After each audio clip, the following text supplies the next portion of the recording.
দেখুন, সকাল সকাল কিন্তু সবুজ গাছপালা দেখতে আমাদের সকলের ভালো লাগে, তাই না? তাই আমি কিন্তু আজকের এই মিনি ব্লগটা সবুজ দিয়ে শুরু করলাম, আর তার সাথে সাথে এই রঙিন আকাশ, তাই না? এই যে এখন দুর্গাপুজোর কিছুদিন আগে থেকেই কিন্তু এই পেঁজা তুলোর মতো ওই আকাশে ভাসাটা সুন্দর দেখতে লাগে। আমরা অনেক সময় তা ক্যামেরাবন্দি করি। তারপর আজকে ছিল শ্রাবণ মাসের প্রথম সোমবার।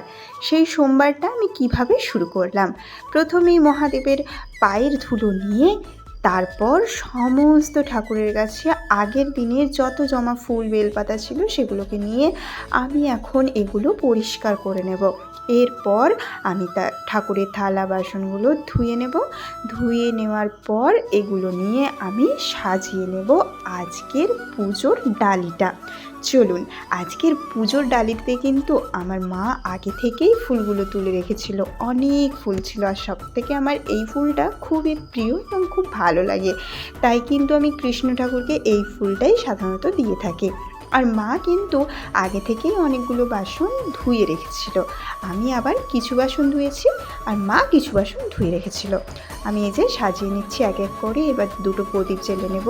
এবার যেখানে যেগুলো দেওয়ার সেগুলো আমি দিয়ে দেবো। আর চন্দনটা অবশ্যই দেওয়া উচিত, কেন কি চন্দন দিলে আমরা মনে করি যে কোনো জিনিস শুদ্ধ হয়, এবং পুজোর যে কোনো জিনিসে চন্দন ছেটালে তার শুভ হয় বলে মনে করা হয়।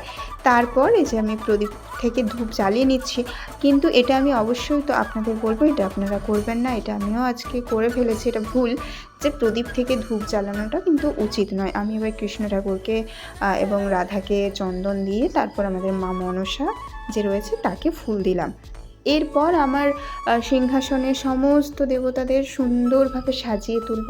প্রতিদিনই আমাদের দিনটা এইভাবেই শুরু হয়, কিন্তু আজকে যেহেতু শ্রাবণ মাসের প্রথম সোমবার, তাই আজকের দিনটিকে আরও ভালো করে তোলার জন্য এখানে লাইট কিছুটা কম ছিল, তাই হয়তো ভালো ছবিটা আসছে না। চলুন, আজ এই পর্যন্তই, টাটা।